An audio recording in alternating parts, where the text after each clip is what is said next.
Ang buhay ng tao ay parang gulong. Totoo, minsan nasa ibabaw, minsan parang nasa ilalim. Minsan masasabi mo na, parang dito lang ako, wala akong marating. Pero hindi natin malalaman na sa unahan balang araw, nakarating ka na pala sa hindi mo inaasahan.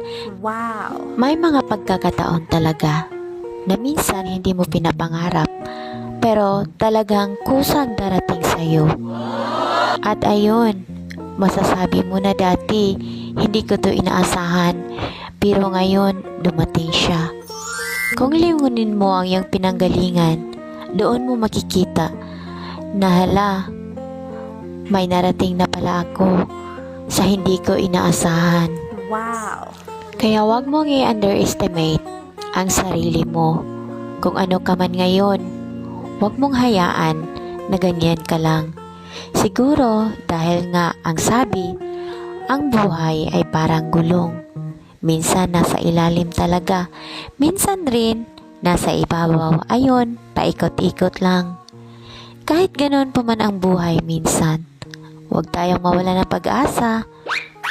Kasi habang buhay at habang nandito tayo sa mundong ibabaw, kung ano man ang mga gusto nating marating sa buhay na hindi natin maaabot, siguro may ibang pagkakataon at may ibang paraan na ibibigay sa iyo.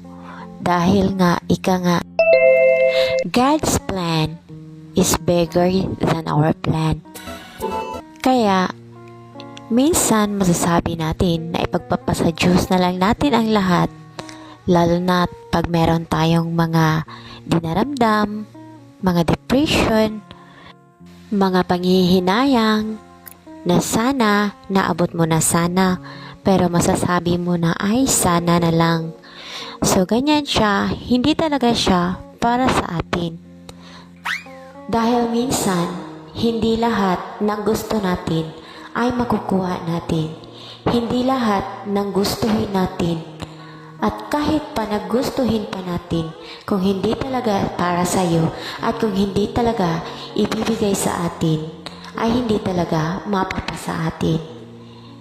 Kaya, habang buhay, huwag lang mawala ng pag-asa, patuloy manalangin, at i-enjoy lang kung ano ang meron tayo ngayon, at huwag mawala ng pag-asa at patuloy sa pangarap.